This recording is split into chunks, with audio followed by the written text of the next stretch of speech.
இந்த நரமீச நக்கரனா அவர் தானே? நக்கீரன் கோபால். என்ன கோபால் விளம்பரப்படங்கிற பேரில் பெண்களை கொச்சைப்படுத்திய பத்திரிக்கை முற்போக்கு சிந்தனை உள்ள புத்தகமா? அதுக்கு ஒரு தலைப்பு போடுவான் பாருங்க, திக் திக் கதற கதற. உங்கள் வீட்டு பிள்ளை என்ன பண்ணியா 44 பேச்சாளர்கள்னு இறக்கி விட்டுருக்கீங்க. எப்படி பேசுவாங்க தெரியுமில்ல? ஒரு பேச்சாளர்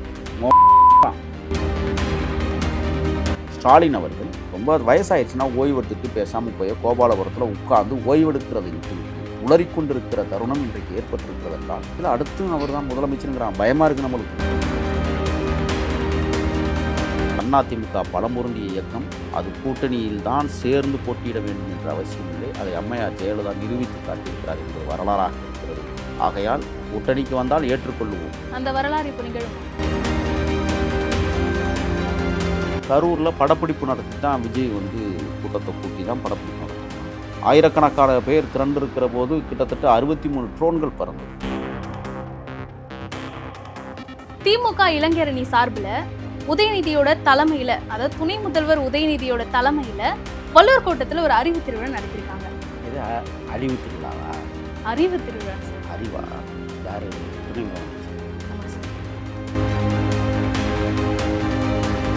தமிழர்களுக்காக இதுவரை எதுவும் செய்யாத தலைவர் அவர்தான் தலைவர் கலைஞர். ஏன் இவ்வளவு வாதங்கள்? திமுக என்றால் கருணாநிதி என்றால் ஏன் உங்களுக்கு இவ்வளவு வாதங்கள்? தமிழர்கள் சொல்றாங்க.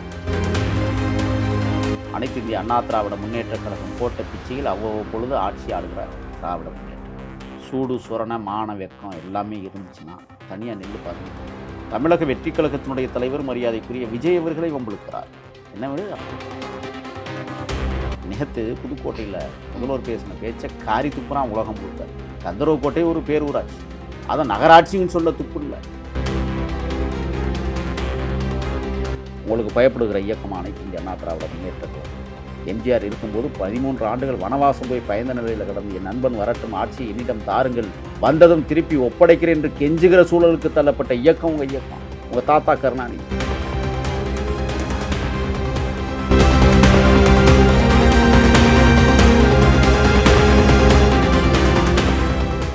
அரசியல் அலசல் நேயர்களுக்கு வணக்கம். நம்முடைய சிறப்பு நேர்காணலில் இணைந்திருப்பவர் அரசியல் விமர்சகர் முகில் வீரப்பன். வணக்கம் சார். வணக்கம். எப்படி இருக்கீங்க சார்? நல்லா இல்லை. ஏன் சார் இப்படி சொல்றீங்க? நாடே நல்ல ஆழமா இருக்கும்போது நான் எப்படி நல்லா இருக்கும்? அதுக்கு தான் இப்போ நம்ம வரப்போகிறோம் சார். திமுக இளைஞரணி சார்பில் உதயநிதியோட தலைமையில், அதாவது துணை முதல்வர் உதயநிதியோட தலைமையில் வள்ளூர் கோட்டத்தில் ஒரு அறிவு திருவிழா நடத்திருக்காங்க. அதில் உதயநிதி அவர்கள் என்ன சொல்லியிருக்காருன்னா, கொள்கையற்ற ஒரு கூட்டமோ பாசிச கூட்டமோ தமிழ்நாட்டை குறி வைக்கிறாங்க. கொள்கையுள்ள கூட்டம் அதை கண்டிப்பா எதிர்க்கும். எந்த கொம்பனாலையும் நம்மளுடைய அமைப்பை எதிர்க்க முடியாது அப்படின்ட்டு சொல்லியிருக்காரு. இதை பத்தி என்ன நினைக்கிறீங்க? இது அழிவு திருவிழாவா? அறிவு திருவிழா சார். அறிவா? யாரு? துணை முதலமைச்சர். ஆமா சார். இந்த ரத்தம் சிந்தி கண்ணீர் சிந்தி வேர்வை ஆழ நனைஞ்சு உருவாக்கின தில்லுமுள்ளு கட்சி. ஏன் சார் தில்லுமுள்ளு கட்சின்னு சொல்றீங்க? அதானே அவங்க 75 வருட பழமையான ஒரு ரொம்ப பாரம்பரியமான ஒரு கட்சி. சொல்லவா? திராவிடம் என்கிற சொல்லாடல் பேஸ்மட்டம் பயங்கர வலுவாக இருக்கு. திராவிடத்தின் மீது கட்டப்பட்ட திமுக என்கிற மண் சுவர்னோட சொல்ல முடியாதது. அட்டை சுவர் 75 ஆண்டு காலம் செல்லரித்து போய் கிடக்கிறது. அதை சீர் செய்ய வேண்டிய பொறுப்பும் கடமையும் தமிழர்களுக்கு இருக்கு. ஆகையால் திராவிடம் என்கிற பேஸ்மட்டத்தில் வலுவான இயக்கங்கள் அனைத்து இந்திய அண்ணா திராவிட முன்னேற்ற கழகம் என்கிற அசைக்க முடியாத கோட்டை, என் தலைவனை உருவாக்கிய தலைவன் கண்ட பேர் இயக்கம். ஆடி போணுச்சு தெரியுமா? 72 இவங்க கட்டின அந்த அட்டை வீடு தெரியுமா தெரியாதா? 13 வருஷம் பாலடைந்து போனதை நாம் பார்க்க முடியும். பிறகு அனைத்து இந்திய அண்ணா திராவிட முன்னேற்ற கழகம் அம்மையார் ஜெயலலிதா தலைமையில் உருவாகின போது மீண்டும் அந்த வீடு செல்லரித்து சிலந்தி கூடுகள் கட்டி செயலற்று கிடந்த அந்த அட்டை வீடு என்பது இன்றைக்கு புதுப்பிக்கப்பட்டதைப் போல, ஏதோ புதியுகத்தை படைக்கப் போவதைப் போல துணை முதலமைச்சர் பேசுகிறார். நெற்பயிரை நெல்லுமரம் சொல்கிறவங்கெல்லாம் அந்த நாட்டில் துணை முதலமைச்சர். வாழ்த்துக்கள். யாரோட ரத்தம் சிந்தினாங்க? அன்றாடங்காட்சி எளிய மக்களின் ரத்தத்தை சிந்தி உருவாக்கப்பட்ட திராவிட பேர் இயக்கம். சேரிகளில் இருந்து பிறந்து வந்தவர்கள் கண்ணீர் சிந்தி இரவு முழுவதும் சுவரட்டி ஒட்டிய அந்த ஏழை பாளைகள், வியர்வை சிந்திய அந்த செஞ்சோற்று கடனாக இருக்கக்கூடிய சேரி மக்களின் உதிரம் தெறிக்க தெறிக்க உருவான திமுக. பெருந்தகை பேரறிஞர் அண்ணாவால் உருவாக்கப்பட்டது. இவங்க உருவாக்கல். அந்த மாபெரும் பேரியக்கம் தமிழ்நாட்டு வீதிகளில் தலை நிமிர்ந்து, தம்பி வா, தலைமையேற்க வா, உன் ஆணைக்கு கட்டுப்படுகிறேன் என்று சொன்ன பெருந்தகை பேரறிஞர் அண்ணா. தம்பி, சுவற்றில் அறையப்பட்டிருக்கிற ஆணி சிறிது பெயர்க்கப்பட்டாலும் அந்த சுவற்றிற்கு நன்றாக இருக்காது என்று அறைகூவல் விடுத்த பெருந்தகை பேரறிஞர் அண்ணா. அது மட்டும் இல்லை, அவர் சொன்ன கூற்றுக்கள் ஏராளம் ஏராளம் ஏராளம். இன்றும் இந்திய தேசியம் அவரை பார்த்து வம்முகிறதை பார்க்க முடிகிறது. அவருடைய உறைவீச்சு அத்தாணி மண்டபங்கள் டெல்லியில் குலுங்கியது. அவர் ஊற்றிய நீரில் உருவான பேரியக்கம். தந்தை பெரியார் என்கிற அஸ்திவாரம் ஆழமாய் உருவாக்கப்பட்டிருக்கிறது. அண்ணாவின் இதயத்தை இரத்த நாளங்களில் உருவாக்கி கொண்ட பெருந்தலைவர் எம்ஜிஆர் அவர்கள் அதை ரத்தம் சிந்தி, கண்ணீர் சிந்தி, ஊர் ஊராக போய் தன்னுடைய நடிப்பு வேலையை தவிர்த்து விட்டு மக்களுக்கான வேலையை, மகத்தான வேலையை பெருந்தகை பேரறிஞர் அண்ணாவோடு இணைந்து செய்த மாபெரும் புரட்சி இயக்கம் திமுக. கருணாநிதி தலைமையேற்காத வரை அண்ணா சொல்லுவார், எம்ஜிஆர் என் பக்கத்தில் வந்து நின்றாலே திராவிட முன்னேற்றக் கழகம் தமிழ்நாட்டில் ஆட்சியை பிடிக்கும் என்கிற அறைகோல் விடுத்த கூற்றை நான் நினைவுபடுத்தி பார்க்கிறேன். எம்ஜிஆரின் உழைப்பும் வியர்வையும் இரத்தமும் தான் திராவிட முன்னேற்றக் கழகம் என்கிற மாபெரும் கோட்டையை கட்டி எழுப்பியது. ஆனால் அவர் சிந்திய இரத்தமும் வியர்வையும் வீணாக போய்விட்டது கலைஞர் கருணாநிதி என்கிற ஒரு அற்பத்தனமான தலைவரால். எதனால சார்? தமிழர்களுக்காக இதுவரை எதுவும் செய்யாத தலைமகன் அவர்தான் தலைவர் கலைஞர். ஏன் இவ்வளவு ஆதங்கம்? திமுக என்றால், கருணாநிதி என்றால் ஏன் உங்களுக்கு இவ்வளவு ஆதங்கம்? தமிழர்களை கொன்றாரே. தாமிரபரணி ஆற்றில் படுகொலை செய்யப்பட்டது. கீழ வெண்மணி நிகழ்ச்சியில் படுகொலை செய்யப்பட்டது. எத்தனை எத்தனை துன்பங்களை, துயரங்களை இந்த மக்கள் சந்தித்திருக்கிறார்கள். நான் அடிக்கடி சொல்வேன், அனைத்து இந்திய அண்ணா திராவிட முன்னேற்றக் கழகம் போட்ட பிச்சையில் அவ்வப்பொழுது ஆட்சி ஆளுகிற திராவிட முன்னேற்றக் கழகம். சூடு சுரண மான வெக்கம் எல்லாமே இருந்துச்சுன்னா தனியாக நெல்லு பாருங்கள். நீங்கள் உங்கள் சுவர் தான் வலிமையானதுங்கிறீங்களே. தமிழக வெற்றி கழகத்தினுடைய தலைவர் மரியாதைக்குரிய விஜய் அவர்களை வம்பிழுக்கிறார். என்ன விட அட்டையில் செய்யப்பட்ட தாஸ்மஹால், அட்டையில் செய்யப்பட்ட புதுப்பினார். ஆமாம் சார். நீங்கள் எதாவது செய்யப்பட்டது? நீங்கள் எப்போ வந்தீங்க திராவிட இயக்கத்துக்குள்ளே? நீங்கள் எப்போ திராவிட முன்னேற்ற கழகத்தில் இணைஞ்சிங்க சொல்லுங்கள் பார்ப்போம். அப்போ அதிகாரத்தில் இருந்தால் அளவலாவி பேசுவது உங்களுக்கு அற்பத்தனமாக இருக்கிறது. தமிழக மக்களை நீங்கள் நேற்று புதுக்கோட்டையில் முதல்வர் பேசின பேச்சை காரி துப்புறான் உலகம் முழுக்க.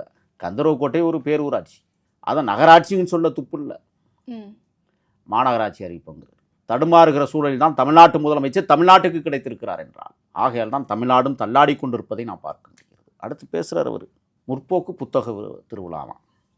ஆமாம் சார், சொல்லியிருந்தார். இந்த நக்கீரன் ஒரு பத்திரிக்கை சினிக்கூத்துன்னு நடுப்பக்கத்தில் விளம்பரப்படங்கிற பேரில் பெண்களை கொச்சைப்படுத்திய பத்திரிக்கை முற்போக்கு சிந்தனை உள்ள புத்தகமா? நான் கேட்குறேன், கேவலமா இல்லை? அது இன்னொரு செய்தி போடுவான். எங்கேயாவது கற்பழிப்பு நடந்துச்சுன்னா அதுக்கு ஒரு தலைப்பு போடுவான் பாருங்கள் நக்கீரன், திக் திக் கதற கதற. உங்கள் வீட்டு பிள்ளை இருந்தால் போடுவியா?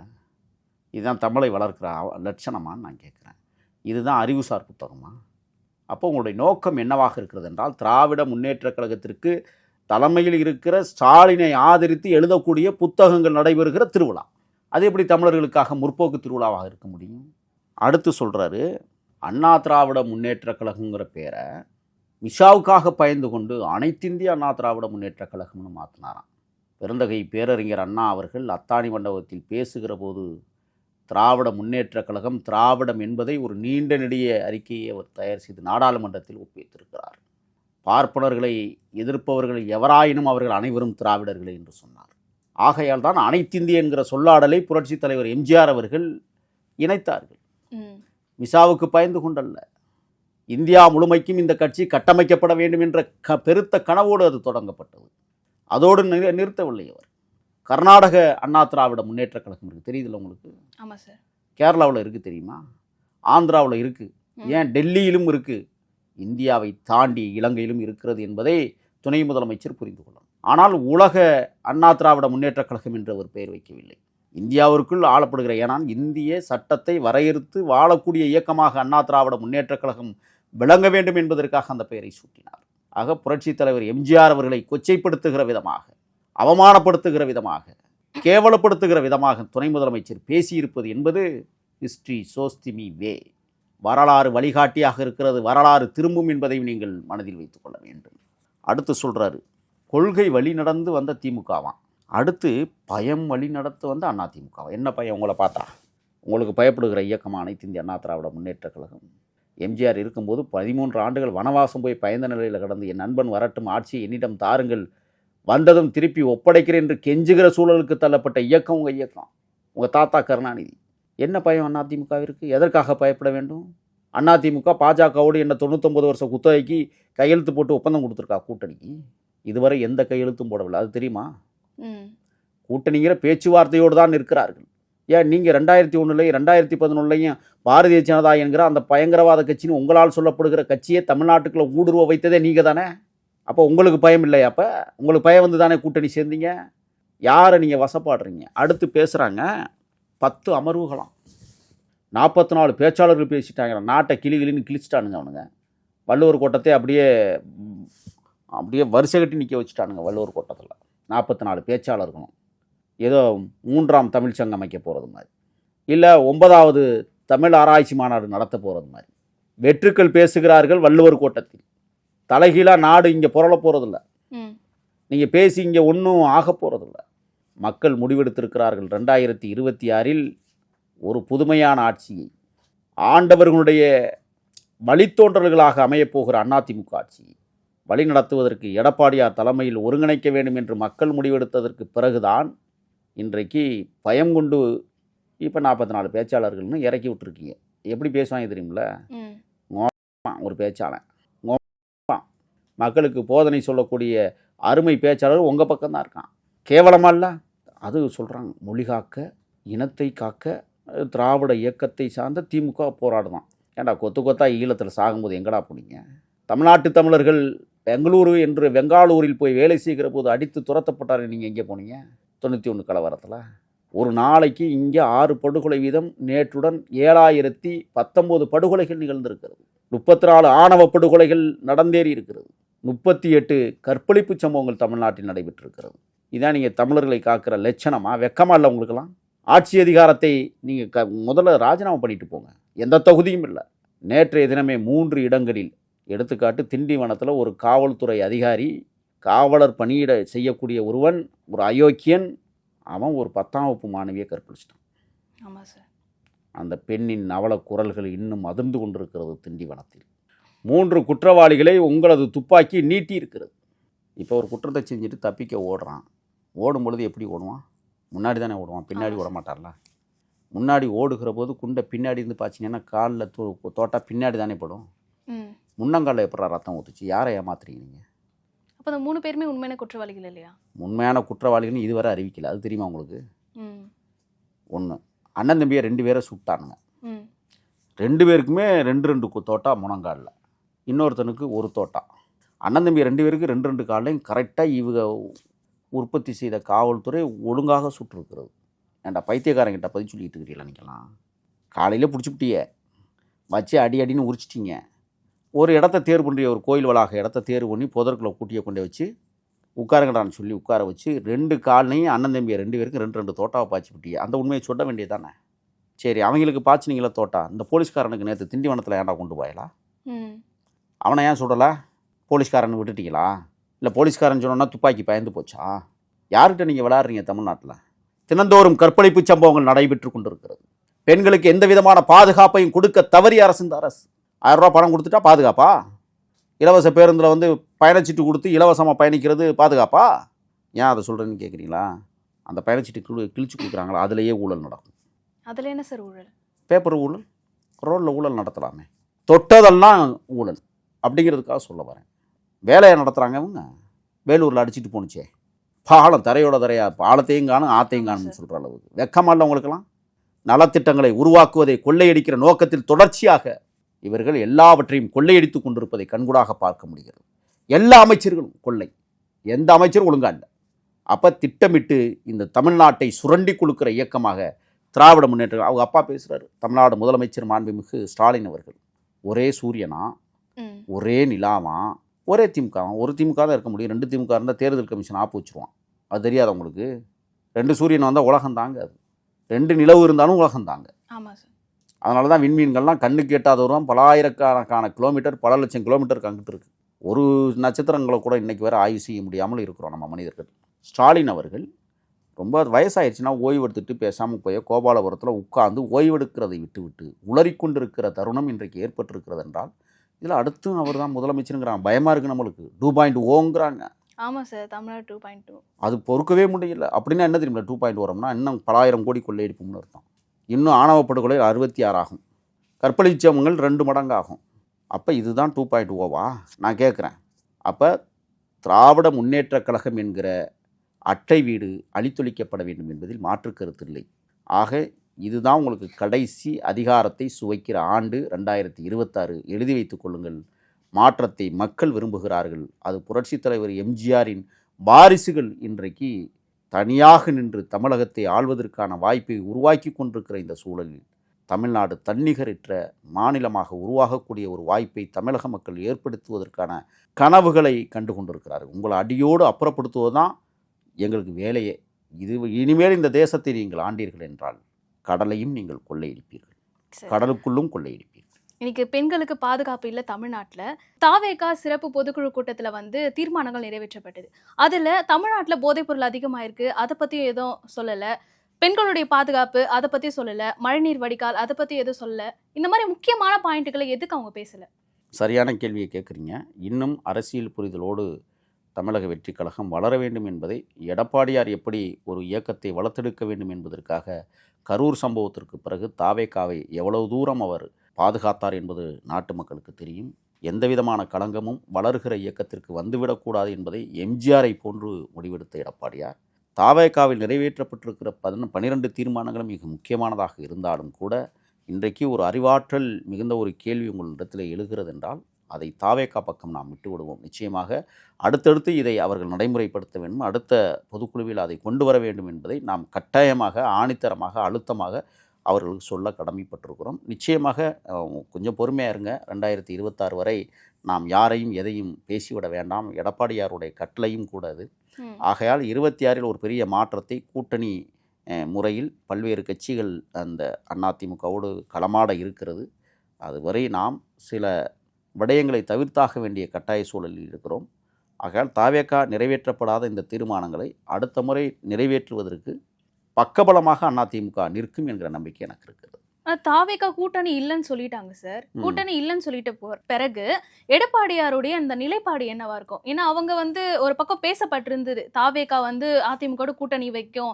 அதே மாதிரி வந்து எடப்பாடி அவர்களும் சொன்னாங்க கொடி பறக்குது, புளிய சுழி போட்டாச்சுன்ற மாதிரியான சில பேச்சு போயிட்டு இருந்தது. இப்போ அதிமுகவோட நிலைப்பாடு என்ன?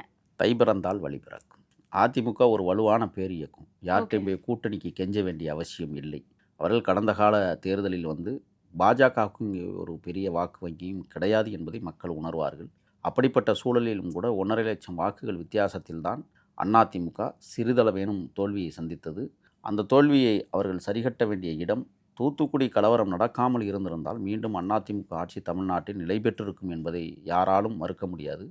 ஆக இப்போ இருக்கிற காலகட்டத்தில் எடப்பாடியார் அவர்கள் மிக சிறந்த தெளிவான ஒரு கட்டமைப்பை அதிமுகவில் உருவாக்கி கொண்டிருக்கிறார். பிரிந்து போன துரோகிகளை எவ்வாறு களையெடுக்க வேண்டும் என்பதையும் அவர் துரிதமாக செயல்பட்டு களையெடுத்திருக்கிறார்.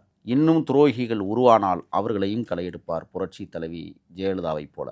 ஆகையால் அதிமுக பலம்பொருந்திய இயக்கம். அது கூட்டணியில்தான் சேர்ந்து போட்டியிட வேண்டும் என்ற அவசியமில்லை. அதை அம்மையார் ஜெயலலிதா நிரூபித்து காட்டியிருக்கிறார் என்பது வரலாறாக இருக்கிறது. ஆகையால் கூட்டணிக்கு வந்தால் ஏற்றுக்கொள்வோம். அந்த வரலாறு இப்போ நிகழுமா? வர வேண்டும் என்பதுதான் நம்ம மக்களுடைய ஆசையாக இருக்கிறது. அதுதான் அதிமுக கூட்டத்திலேயே வந்து தாவேகா கொடி பறந்ததற்கான காரணம். ஒரு பிணைப்பை உருவாக்க வேண்டும்.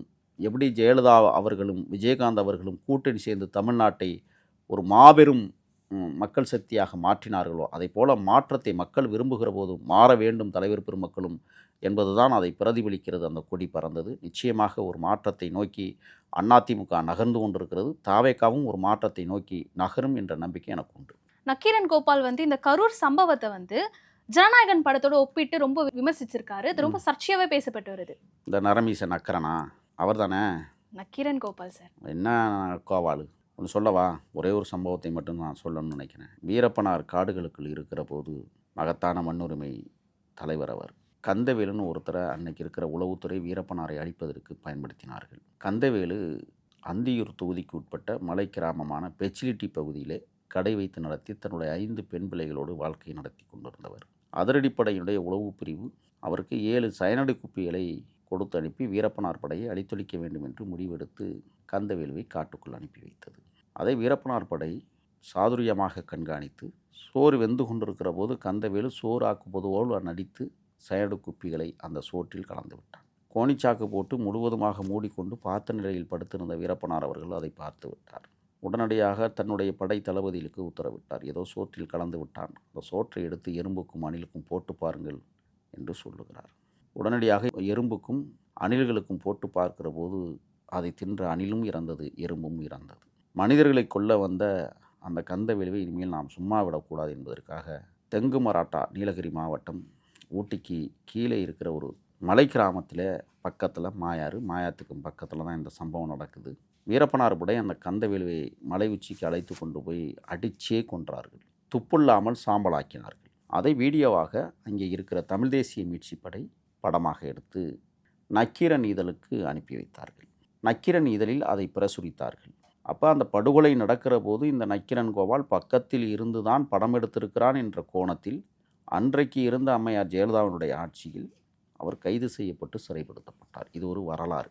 ஏன் இதை நான் சொல்லுகிறேன் என்றால், நாகப்பா மாரடைக்கு நாகப்பா என்று ஒரு உதவி இயக்குனர், கன்னடத்தினுடைய சூப்பர் ஸ்டார் நடிகர் ராஜ்குமார் அவர்கள் காட்டிற்குள் அழைத்து சென்று வைத்திருந்த போது 62வது நாள் அல்லது 63வது நாளில் வீரப்பனார் படை என்ன பேசியதென்றால், இரு அரசுகளும் நம்மளுடைய கோரிக்கைகளை செவிசாய்க்காமல் இருக்கிறது.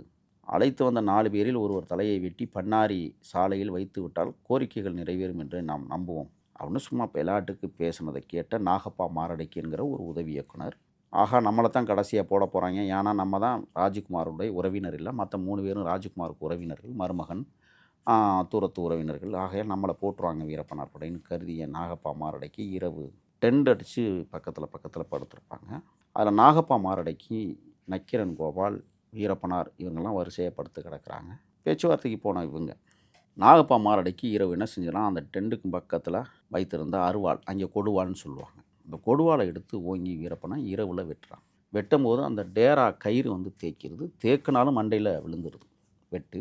வீரப்பனாருக்கு 18 தையலை தமிழ்நாடு விடுதலை படையினுடைய தலைவர் மாறன் போட்டு அந்த காயத்தை ஆற்றி விட்டார்கள். நாகப்பா மாரடைக்கு வெட்டியதை பார்த்த வீரப்பனார் படை அவரை கட்டி வைத்தது. விடிந்ததும் சுட்டு விடலாம் என்று தான் அவர்கள் முடிவெடுத்தார்கள்.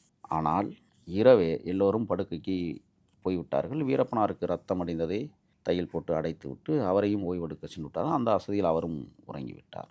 நள்ளிரவில் அந்த நாகப்பா மாரடைக்கு கட்டி வைத்திருந்த நாகப்பா மாரடைக்கு இதே நக்கீரன் கோபால் தான் அவுத்து தப்பிக்க விடுகிறார். ஏன் தப்பிக்க விட்டார் தெரியுமா? கந்தவேலுவை கொலை செய்கிற போது வீடியோ எடுத்து நக்கீரனுக்கு அனுப்பியதால் நீங்கள் அங்கே இருந்துதான் படம் எடுத்தீர்கள் என்று கருதிய ஜெயலலிதா அரசு அவரை கைது செய்தது. மீண்டும் அப்படி ஒரு பிரச்சனை வருது, நாகப்பா மாரடைக்கை கொன்றுவிட்டால் நம்மீது வழக்கு வந்துவிடும் என்பதற்காகவே நாகப்பா மாரடைக்கியை அவிழ்த்து அனுப்பிவிட்டார். அதற்கு பிறகு அவர் தப்பித்து போய் கர்நாடக அரசிடம் சரண்டர் ஆகி அவருக்கு இன்றைக்கும் வந்து பெங்களூரில் பன்சங்கரி என்கிற இடத்துல பிடிஏ காம்ப்ளெக்ஸில் இன்றைக்கும் அவர் 3 கடை வந்து கர்நாடக அரசு அவருக்கு பரிசாக கொடுத்தது, வீரப்பனாரை வெட்டியதற்காகவே. நான் வரலாறை சொல்லுகிறேன். இதே நக்கீரன் கோபால் அவர்கள் வீரப்பனாருக்கு வந்த பணத்தில் கிட்டத்தட்ட நண்பர்கள் சொன்ன தகவலின் அடிப்படையில் 6 கோடிக்கு மேல் இவர் அடித்து கொண்டார் என்ற செய்தியை அங்கே இருந்து களத்தில் நின்ற போராளிகள் நம்மளோடு உரையாடுகிற போது நம்மளுக்கு தெரிய வந்தது. 2 விடயத்தில்தான் வீரப்பனார் அவர்கள் இதே நக்கீரன் கோபால் அவர்களை காட்டுக்குள் இனிமேல் வந்தால் வெட்டிடுவோம், இல்லைனா கொன்னுருவோம், வரக்கூடாதுன்னு சொல்லி அன்னைக்கு இரவே நக்கீரன் கோபாலுக்கு அறை விழுந்தது. அடித்தார்கள். இல்லைன்னு மறுக்க சொல்லுங்க பார்ப்போம். ஆதாரத்தை நான் கொண்டாந்து காட்டுறேன். யார் அடித்தார்கள் என்பதையும் என்னால் காட்ட முடியும். அடித்தே விரட்டினார்கள். கன்னட சூப்பர் ஸ்டார் ராஜ்குமார் அவர்கள் விடுதலை 108வது நாட்களுக்கு ஐயா பழநெடுமாறன், அண்ணன் குளத்தூர் மணி போன்ற எண்ணற்ற ஒரு 6-7 அறிஞர் பெருமக்கள் காட்டுக்குள் வந்து அழைத்து கொண்டு வந்து தான் சரண்டர் செய்தார்கள். இது வரலாறு. எதுக்காக இதை சொல்கிறேன்னா, உங்கள் பித்தலாட்டம் அங்கே தெரிஞ்சு போச்சு. நீங்கள் அமுக்கிய பணக்கொள்ளை, நீங்கள் அங்கே நடந்து கொண்ட விதங்கள், இல்லைன்னா இன்றைக்கி உங்களுடைய எலும்பு கூட மண்ணுக்குள் இருக்காது. வீரப்பனாரை சந்திக்கிற போது அண்ணே வாங்கண்ணே போங்கண்ணே அவர் இவர் என்று பேசுவது, அவர் இறந்ததுக்கு பிறகு வீரப்பனாரை கொச்சைப்படுத்துகிற விதத்தில் அவனிவன் என்று பேசுகிற தற்குறி எல்லாம் தமிழ்நாட்டில் உட்கார்ந்து கொண்டு இந்த நரமீசன் அக்கரன் போன்றவர்களெல்லாம் பேசுகிறார்கள் என்றால் தமிழ்நாடு ஒரு நாளும் உங்களை மன்னிக்காது. ஒன்று. கரூரில் படப்பிடிப்பு நடத்தி தான் விஜய் வந்து கூட்டத்தை கூட்டி தான் படப்பிடிப்பு நடத்தணுமா? சொல்லுங்கள் பார்ப்போம். அப்படிதான் சார் சொல்றாங்க. இதற்கு முன்னாடி திருச்சியில் ஆயிரக்கணக்கான பேர் திரண்டு இருக்கிற போது கிட்டத்தட்ட 63 ட்ரோன்கள் பறந்தது. அது அப்போ படப்பிடிப்பா? இருக்கலாம். திருவாரூரில் படப்பிடிப்பு நடத்தினாரா? அரியலூரில் படப்பிடிப்பு நடத்தினாரா? நாமக்கல்லில் படப்பிடிப்பு நடத்தினாரா? கரூரில் படப்பிடிப்பு நடத்தியதாக எப்படி கரூரை மட்டும் குறி வைக்கிறீங்க? இதோட ஒரு கொடுமை என்ன தெரியுங்களா?